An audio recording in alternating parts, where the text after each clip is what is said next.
میرے حضور کی تو کوئی بہن نہیں تھی، در یتیم ہے، لیکن جب حضرت حلیمہ سعدیہ کے ہاں حضور گئے تو وہاں حضور کی ایک رضائی بہن کا تذکرہ ملتا ہے جو حضور کو لوریاں دیتے تھے، نام شیمہ تھا۔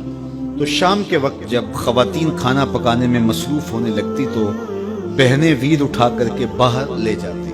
ہر بہن کا خیال یہ ہوتا کہ میرے ویر سے سونا زمانے میں کوئی نہیں۔ کہتے ہیں خوبصورتی دیکھنے والے کی آنکھ میں ہوتی ہے، جس کے ویر کا رنگ سونا ہوتا تو وہ کہتی رنگ نہیں تو کچھ بھی نہیں ہے، اور جس کے نقوش تیکھے ہوتے تو وہ کہتی کہ رنگ کا کیا ہے، حسن تو نقوش میں ہوتا ہے۔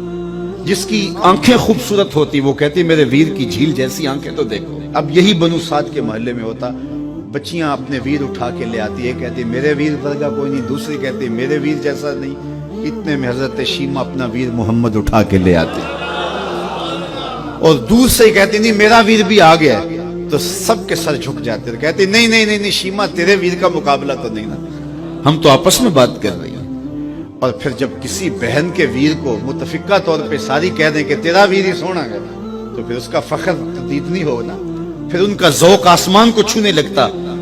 ابن حشام سیرت کی سب سے پہلی کتاب، اس میں یہ واقعہ لکھا ہے کہ پھر حضرت شیمہ حضور کو اپنی آغوش میں لے کے سمیٹتی اور پھر چومتی اور پھر وہ لوری دیتی، اور وہ لوری کے لفظ بھی لکھے ہیں، ربنا ابق لنا محمدا حتی اراہ یافعا و امردا، اللہ میرے ویر محمد کو سلامت رکھنا۔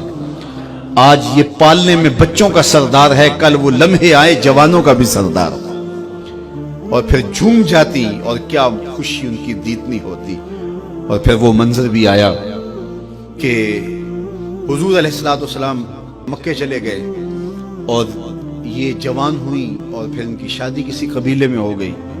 آقا کریم نے اعلان نبوت کیا، 13 سال کا وقت کٹا اور پھر حضور مدینہ شریف چلے گئے۔ جب غزوات کا سلسلہ شروع ہوا تو جس قبیلے میں شیمہ کا نکاح ہوا تھا اس قبیلے میں مسلمانوں کے ساتھ ٹکراؤ ہوا تو اللہ نے مسلمانوں کو فتح عطا کر دی۔ تو اس قبیلے کے لوگ قیدی ہو کے حضور علیہ السلام کے غلاموں کے ہاتھوں گرفتار ہیں۔ تو یہ اپنے قیدیوں کو چھڑانے کے لیے قبیلے کے سردار ایک ایک گھر سے فدیے کے لیے رقم جمع کر رہے ہیں۔ چلتے چلتے شیمہ کے گھر بھی پہنچے جو کہ ایک عمر کا حصہ گزار چکی تھی، اور جا کے کہا کہ اتنا حصہ آپ کا بھی آتا ہے۔ کہا کس لیے؟ کہا وہ جو لڑائی ہوئی ہے اتنے ہمارے بندے گرفتار ہو گئے تو ان کو چھڑانا ہے۔ تو چلتے چلتے باتوں میں کسی کے لبوں پہ حضور کا نام آ گیا تو شیمہ نے کہا اچھا انہوں نے تمہارے لوگ پکڑے؟ کہا ہاں۔ تو کہا پھر تم رقم اکٹھی نہ کرو، مجھے ساتھ لے چلو۔ انہوں نے کہا تجھے ساتھ لے چلیں؟ کہا تم نہیں جانتی وہ میرا ویر لگتا ہے، وہ میرا بھائی لگتا ہے۔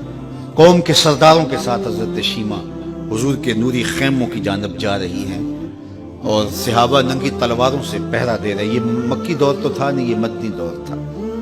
اور شیمہ قوم کے سرداروں کے لے کے جب آگے بڑھنے لگی نا تو صحابہ نے تلواریں سونت دی، رک جا اے دیہاتی عورت، جانتے نہیں آگے پوچھا رسول ہے، آگے بغیر اذن کے جبریل بھی نہیں جا سکتے، تم کون ہو؟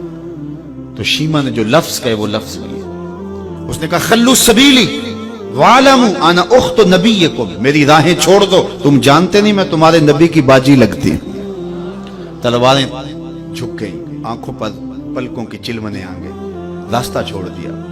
حضور کے خیمہ نوری میں داخل ہوئی تو حضور نے دیکھا، پہچان لیا، اٹھ کے کھڑے ہو گئے۔ فرمایا بہن کیسے آنا ہوا؟ آپ کے لوگوں نے ہمارے کچھ بندے پکڑے چھڑانے آئی۔ تو فرمایا بہن تو نے زحمت گوارا کیوں کی؟ تو پیغام بھیج دیتی میں یوں ہی چھوڑ دیتا، لیکن تم آ گئی ہو، اچھا ہوا ملاقات ہوئی۔ پھر حضور نے قیدیوں کو چھوڑنے کا اعلان کیا اور کچھ گھوڑے اور چند جوڑے حضرت شیمہ کو حضور نے تحفے کے طور پہ دیے۔ ویروں کے دروازے پر بہنیں آئیں تو ویر خالی تو موڑا نہیں کرتے، تو حضور نے بہت کچھ عطا کیا اور پھر رخصت کرنے خیمے سے باہر آئے تو صحابہ کی جماعت منتظر تھی۔ فرمایا صحابہ جب میں قیدی چھوڑا کرتا ہوں میری عادت تمہیں معلوم ہے کہ میں پہلے تم سے مشاورت کیا کرتا ہوں، آج ایسا موقع آیا کہ میں تم سے مشاورت بھی نہیں کی اور قیدی بھی چھوڑ دیے۔ کہا جو چاہیں آپ کریں، لیکن کیوں مشاورت نہیں فرمائی حضور؟ اگر ارشاد فرما دیں تو فرمایا اس لیے کہ میرے دروازے پہ میری بہن آ گئی تھی۔